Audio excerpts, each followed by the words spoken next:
And we're here. Yeah, so it's been quite busy at the moment, and I haven't had the opportunity to come out into the countryside for a while, so had an itch that needed to be scratched, and so here we go. It's been raining for a couple of days now, and even today it was raining quite a lot, but now it's calmed down nicely. So not so bad, just my outer layer soaked. I'm on quite a heavy loadout today, big pack, filled up to the brim, little side satchel, and yeah, I just decided to bring a big tent with me today, just for a bit of extra comfort. So I'm actually taking quite a few breaks this time round. I've done this hill before in, like, 6 or 7 minutes, get to the top absolutely panting, drenched in sweat, and that is a little energy saving tip there. Obviously if you're sweating, then later on in this kind of conditions it's difficult to dry your clothes out unless you've got a fire going, and even if you do have a fire going, that means you've expended energy to get your fire going in the first place. And not only that, but having sweated a lot, that means you've also depleted your body of its water reserves to some extent. So obviously closer to dehydration, meaning you have to consume more water later and sooner than you would have had you not had the resting periods.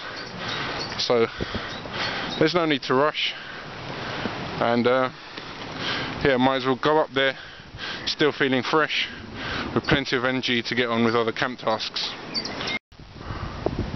Skies have started to suddenly look unfriendly,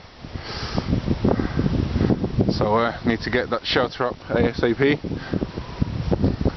Still a bit more of the hill to go, about 3/4 the way up now. Looks like we have some other crafters in the vicinity.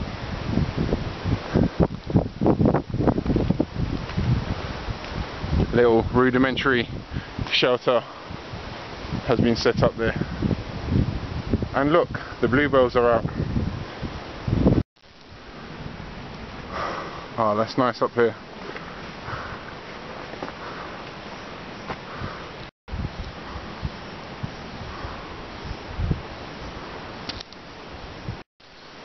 Oh well, all that effort to stay dry, and it looks like I'll be taking a soaking in the end. Always good to keep your waterproofs on the outside of your pack for quick access, but yeah, looks like I'm going to take a soaking, as I said.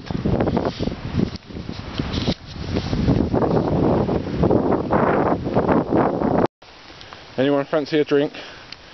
Yeah, the rain's picking up a little bit. Hopefully this won't last too long, the sky's not looking too deadly. Just bumped into someone walking their dog, and they hadn't been around here before, so I warned them about the high levels of ticks around here. As some of my subscribers know, I've had quite a few little buggers take a bite out of me, and they are a real pain to get out sometimes. So yeah, just told the guy, yeah, be sure to check your dog when you get home, basically.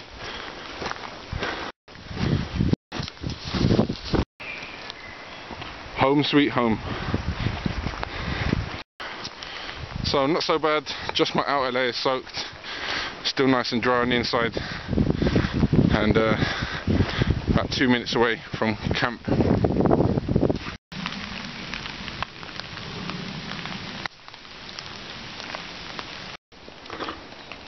And of course it's nearly stopped raining just as I finished setting up the tent. But there we go, that's the British weather for you. So now, time to get in the tent, get unpacked, get a brew on.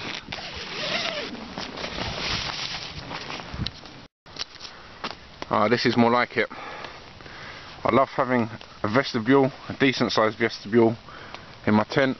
You can just store your shoes there without having to worry about them getting soaked, covering them with plastic bags. Additionally, you can cook here, all in the protection, no need to put an additional tarp up. So that's pretty cool. And of course a jumbo size space for me to properly stretch out in. Right, time to get the kit out. If you are using a sleeping bag and a self-inflating mattress, then the little tip is to always get them out as soon as possible, and that way the self-inflating mattress inflates by itself without you having to breathe into it, and also it allows the sleeping bag to loft. Obviously, it also makes for a very comfortable and warm seat within the tent. So now for that brew.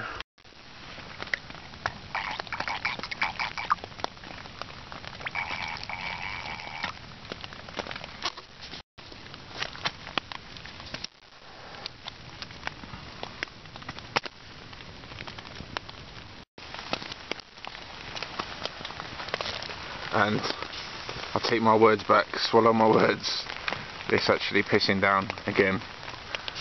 But never mind, I'm set up, I'm drying out, I'm heating up. Hey guys, I don't know if you remember this one, but I used to sell this pouch on Alpha Bushcraft. Can't get hold of them anymore unfortunately, but there we go. But I've set it up as a little cooking unit. Okay, there's a little signal mirror in there as well, just disregard that. But what we have in here are some little containers with some useful bits of kit. This is pure alcohol, like 100% proof alcohol, whatever, 99% proof alcohol.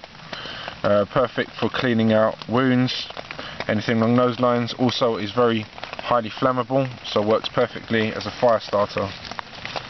And in these little vials here, which kindly were given to me by Mick from Animal Tendencies, animaltendencies.co.uk. Go and subscribe to his channel if you haven't done so already. Lots of handmade bushcraft and survival gear there. But as you can see here, I have some chili powder, some salt. There's another little vial of liquid alcohol, obviously liquid alcohol, but 100% proof alcohol. In this vial here we have some jute twine, which is just as a fire starter.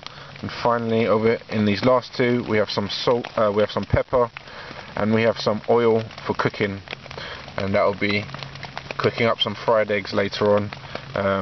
Yeah, I've kind of got an appetite for those since going out with Mick a couple of times. Made some nice fried eggs. Getting hungry already thinking about it. But yeah, so that's my little spice kit.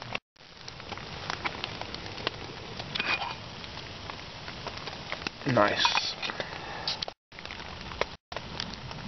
Little tip, if you are making drinks inside the tent, pour them outside the tent and then pay attention to it whilst you're inside the tent, otherwise you get a big spill and take you ages to clean up.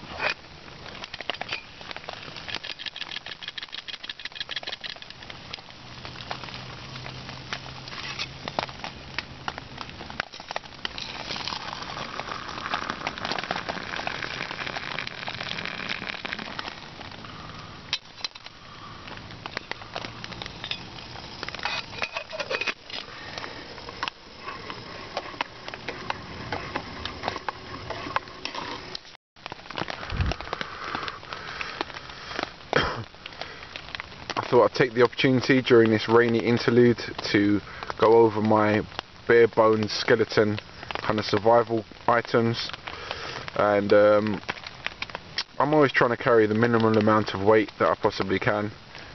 You know, just makes moving around easier and getting up hills a lot easier.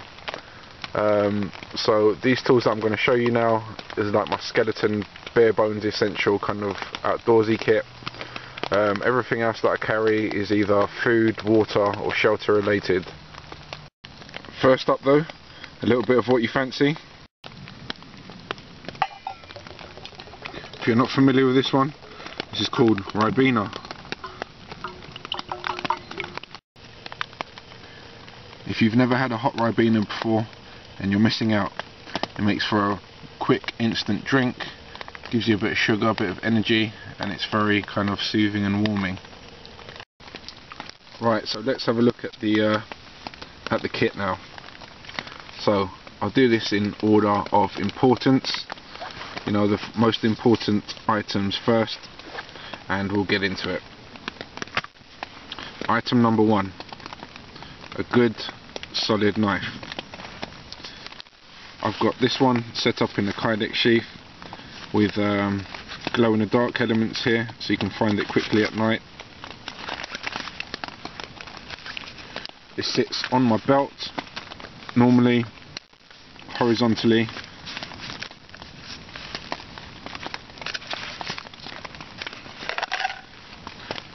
My good old trusty Forky F1. Love this blade, great ergonomics, and cannot say anything bad about this knife. Always important to have a good strong blade with you, as this is my primary survival item. Next up, alongside that, we also have a fire steel. This is just a Solo Scientific fire steel, secured in its own housing, keeps it nice, dry, free of dust and corrosion.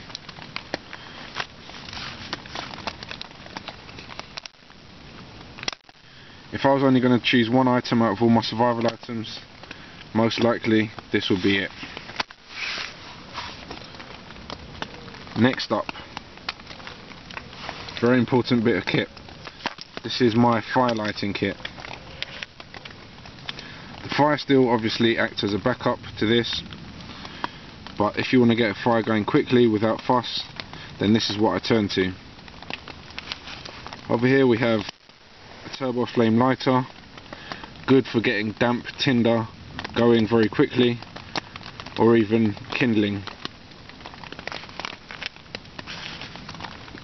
It's joined together with this paracord 550 Cobra Weave lanyard, which basically means that I have additional cordage here to, for example, set up a fire drill if the lighter or for some reason the fire steel should fail.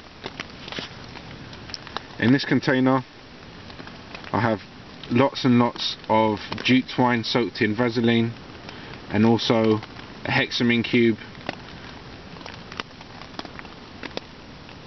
The jute twine is good for starting probably about 50 or 60 fires just with what is contained within this small container.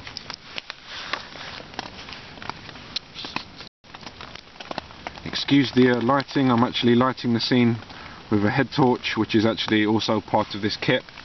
I'll show you that later. Okay, so next up, to me this is a vital piece of kit for the woods. A good strong flashlight. This one's running off lithium batteries, puts out about 200 lumens or so. Really nice reach on there. It's housed in its own Kydex sheath, which again has been marked with glow in the dark elements, so I can quickly find it at night. As you can see, on both sides I've got 2 strips, so I can quickly identify this or the knife. This one is quite a tactical kind of light, works on the push button, you can just have instant on for signalling purposes, or you can just click it on into full mode. On the side it has additional modes: low, medium, high, and then strobe mode. You know, the low is useful if you're trying to preserve batteries, for example, or you're just trying to be discreet and not disturb the natural environment. Finally, I suppose these are, well, apart from the whistle, these two are kind of luxury items, but in order of importance, yep, next up we have the whistle. It is possible to make a whistle in the wilds fairly easily, but it's also nice to have a man-made one which is good quality and strong and produces 2 different pitch kind of whistle, so it's very loud and detectable over long distances. Next up we have a small folding knife. This kind of acts as a backup to the main, or if I want to do any particularly delicate kind of carving work or making particularly fine shavings of wood for kindling.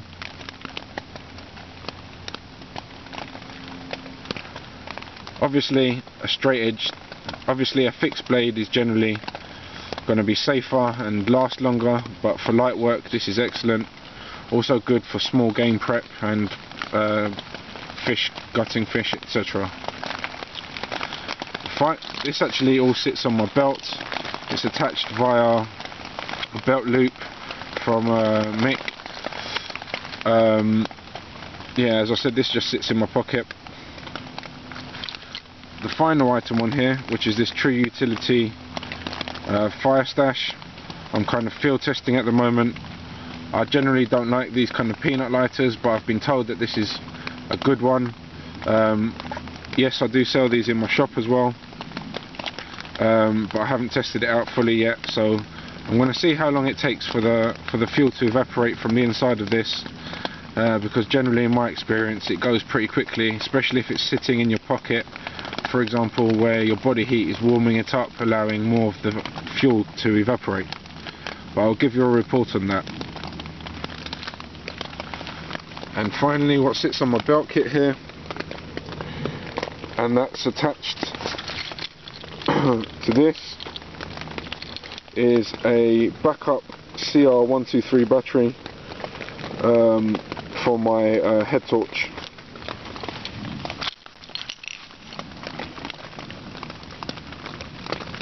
And yep, the final item on there is a very, very small, compact little head torch.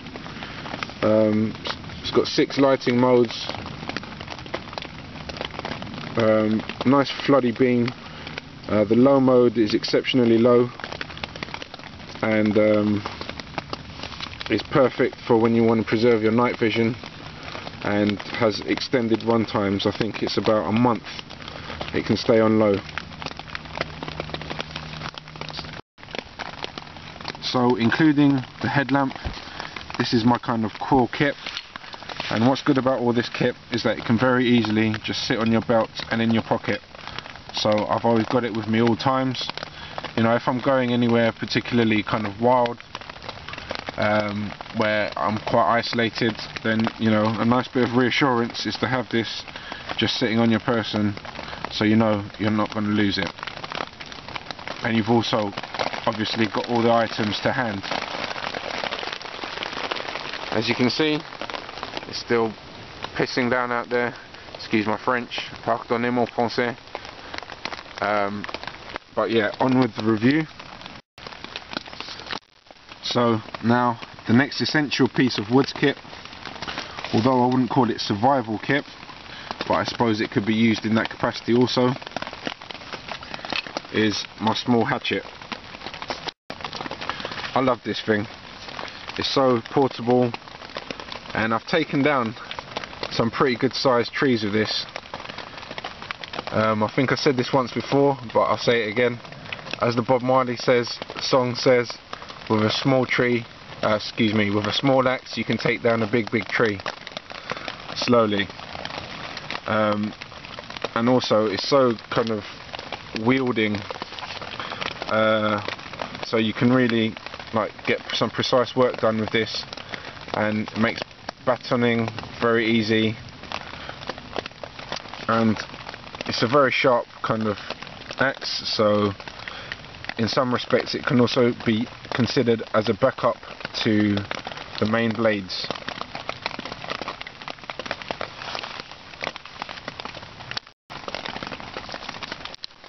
And so on to the final bit of kit,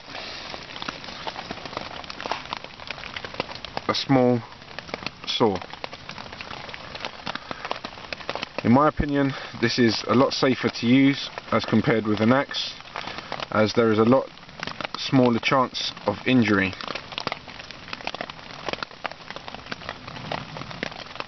Additionally, I think it kind of saves energy over using an axe, as you can get through pretty sizable limbs a lot quicker than you can with an axe, especially an axe of this size.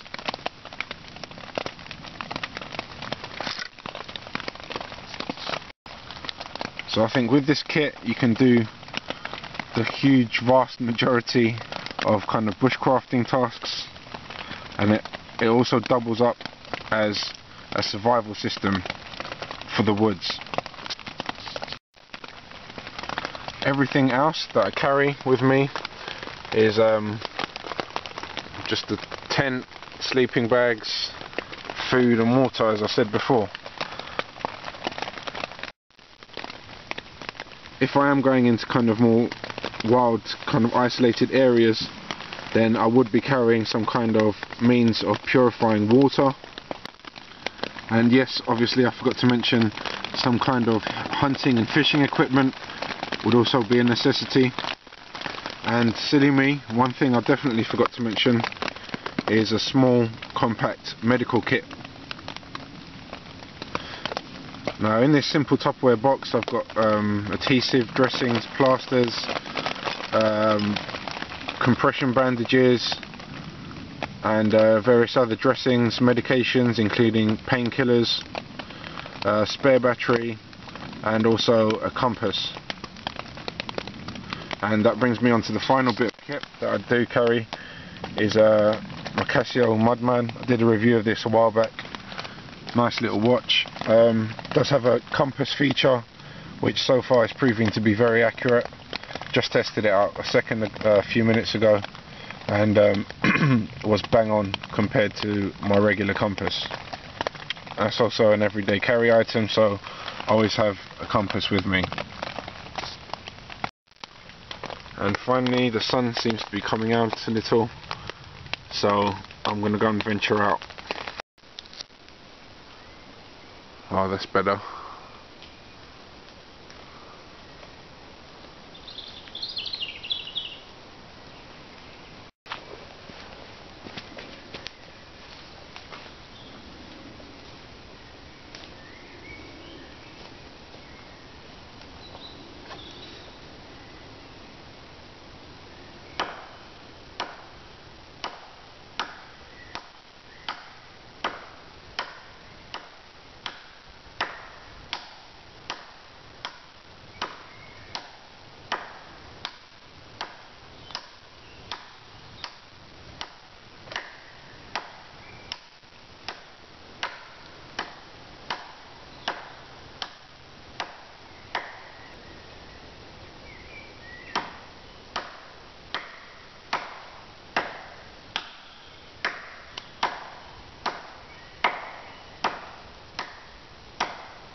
Slow going, but we'll get there in the end.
and it's back to the old soaring board.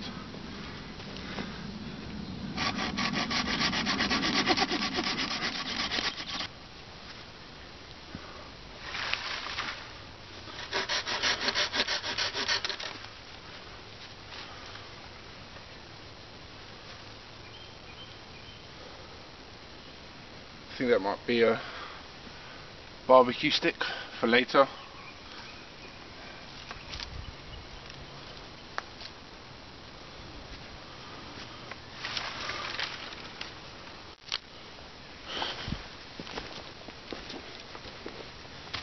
Just trimming down this small sapling here and came across this very nice V, as you can see here. I think I'm going to save that for some kind of future project.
Okay, so that's my fire preparation done for today.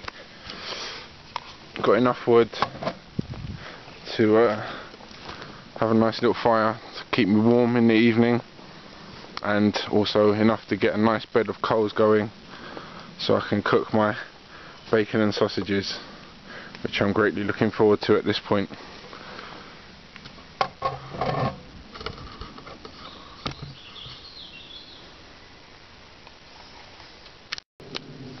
And in fact, that is going to be birch wood smoked sausages, as that was a birch that was down there. Unfortunately, it was lying almost horizontally against another tree, and so probably isn't very dry, but I've got something that might help with that. So here's a new little piece of kit for you. This is the Grilly Put Fireball. Quite a nice compact little unit. On the downside, I've spotted something already, and that is these legs.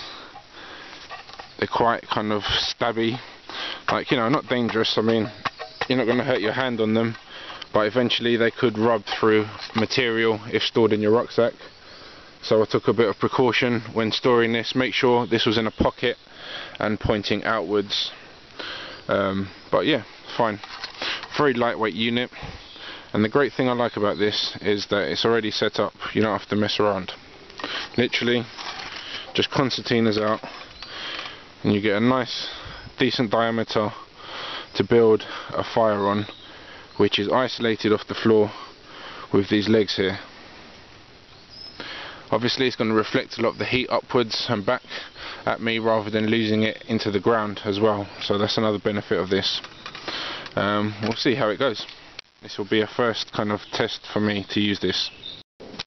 Well, seems like the day's ending on a high note, weather-wise. Skies have cleared up nicely now. Sun's just coming through. Just take a little bit of moisture out of the atmosphere before the sun goes down. Fireball ready. As you can see, what I've done here, slightly recessed the fireball into a pit and just built up a whole bunch of small twigs just to get the fire going. and then I've got my main wood over there.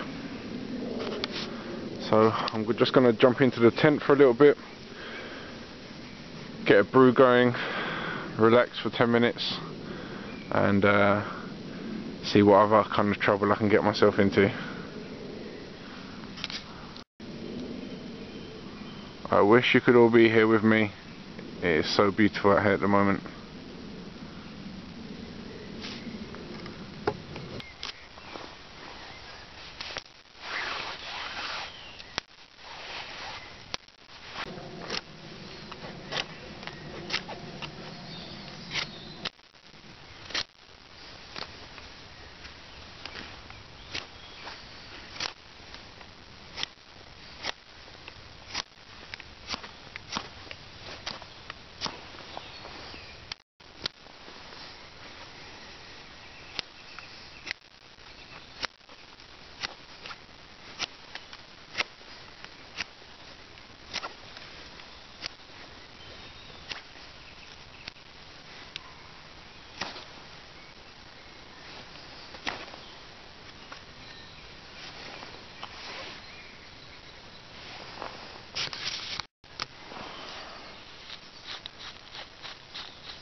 And that should be about enough.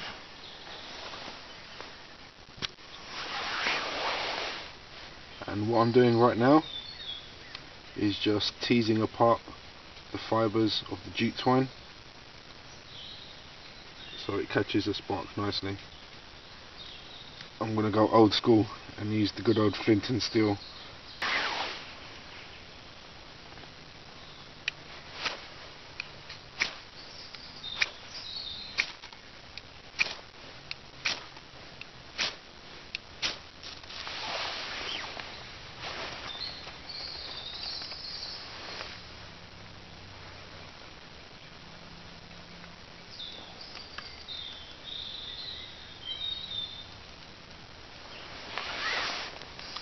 Obviously this is fair weather firelighting, so generally not a problem.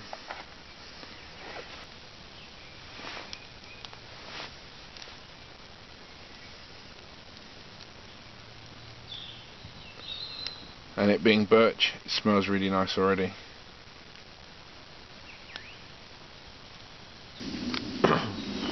Well, my first impressions of the grilly pot in action is that immediately I'm noticing a lot more heat is being reflected up, and I noticed that everything caught more readily than if you were just doing it on split wood.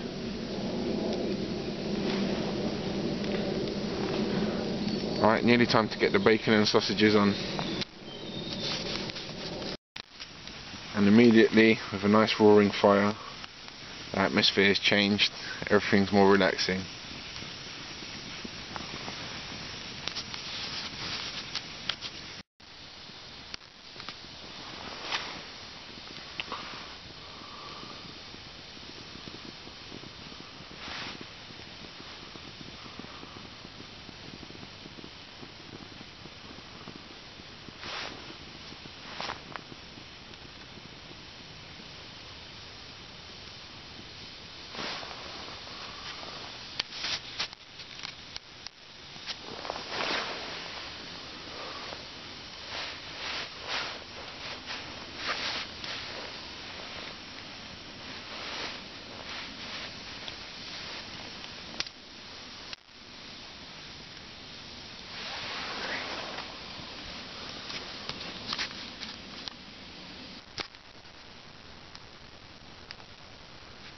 The sausage is just finishing off over the low coals now, ready to be eaten by a fat greedy.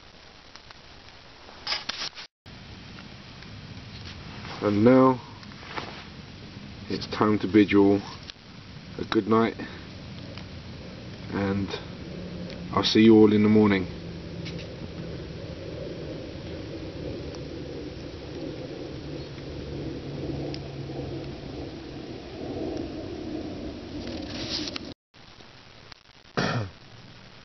And so this is the glow from my knife here and from my torch over here, right next to my bed, so I can easily grab them at night. As you can see, shines up really nice and bright once you've charged it a little bit with a torch. And we're back. Slept really well, slept like a log, passed out and didn't wake up till 6:45 this morning, so got a good 8 hours sleep more or less.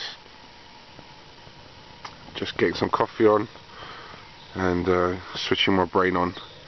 I'll talk to you guys in a bit.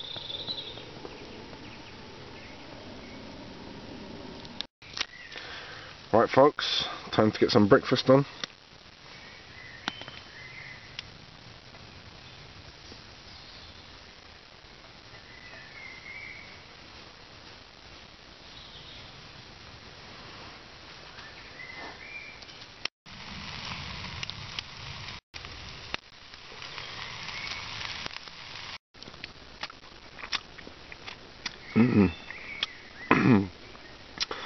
And that's a good way to wake up in the morning.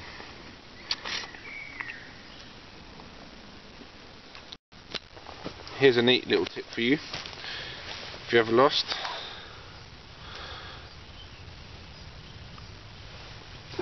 put a stick into the ground. Should be bigger than this really.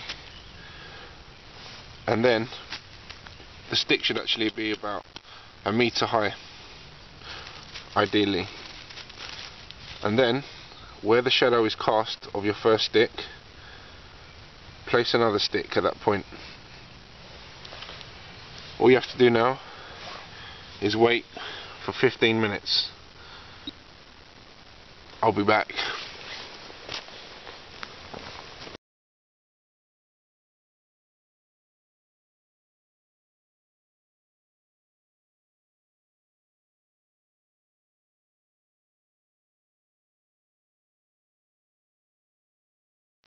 Okay, so we're back and it's actually been 22 minutes almost. Okay, so now you get your third stick and you stick it in the ground at the point where the shadow of the first stick falls now.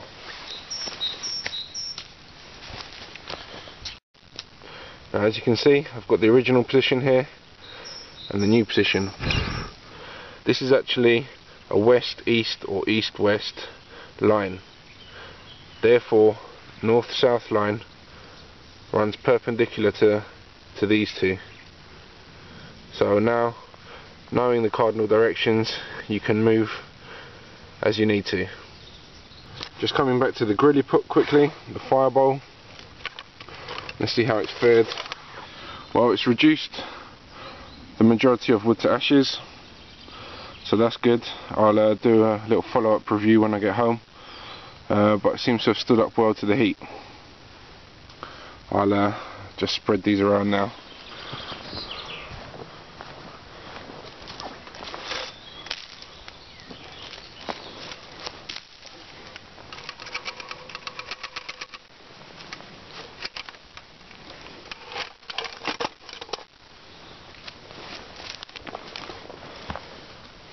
Just came across a whole bunch of crump balls here. Daldinia concentrica. Good little fire lighters, but I don't need any, so I'll leave them in situ.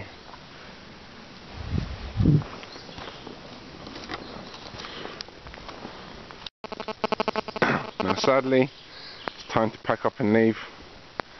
Leave no trace, as usual.